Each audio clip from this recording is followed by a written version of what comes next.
Bonjour à tous, je m'appelle Virginie, je suis éducatrice canine. Dans cette vidéo, je vais vous parler des jeux de lancer. Alors, du coup, ce que je peux vous dire dans un premier temps, c'est que les jeux de lancer, c'est plutôt déconseillé pour les chiens. Alors pourquoi? Il faut savoir que les chiens, ils sont programmés instinctivement pour courir après des petites proies. Donc que ce soit petits lapins ou autres petits animaux en fait. Et le fait de leur lancer un objet, ça va les conforter dans le fait de poursuivre.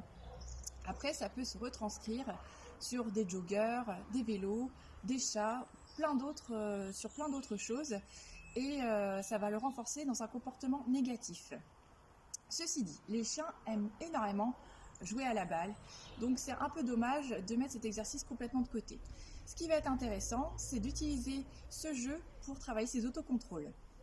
Alors je vais vous faire une petite démonstration avec Fantôme pour voir comment on peut éventuellement travailler les autocontrôles avec son chien avec un jeu de lancer. Fantôme, tu restes.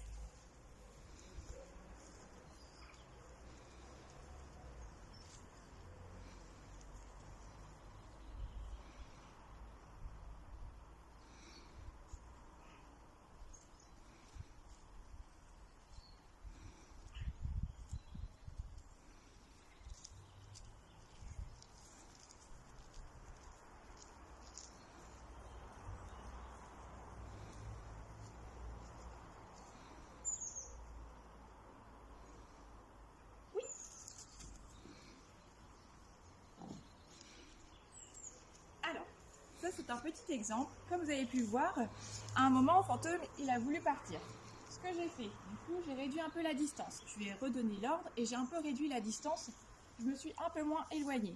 Ce qui a permis en fait de ne pas mettre le chien dans une position négative, de ne pas le mettre en échec. C'est toujours important quand on fait un exercice d'y aller très progressivement. On commence, là dans cet exercice, je commence à tourner autour de lui. Après, je m'éloigne progressivement.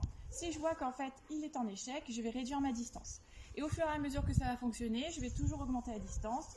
Je vais augmenter la distraction, c'est-à-dire que je peux y aller en courant. Donc j'ai toujours le jouet dans la main, aller en courant, lui tourner le dos. Voilà, le but c'est pas de le mettre en échec, mais de toujours y aller très progressivement et on augmente la durée, la distance, la distraction.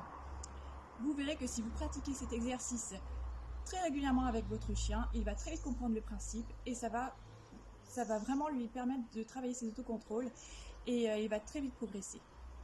Voilà, à bientôt!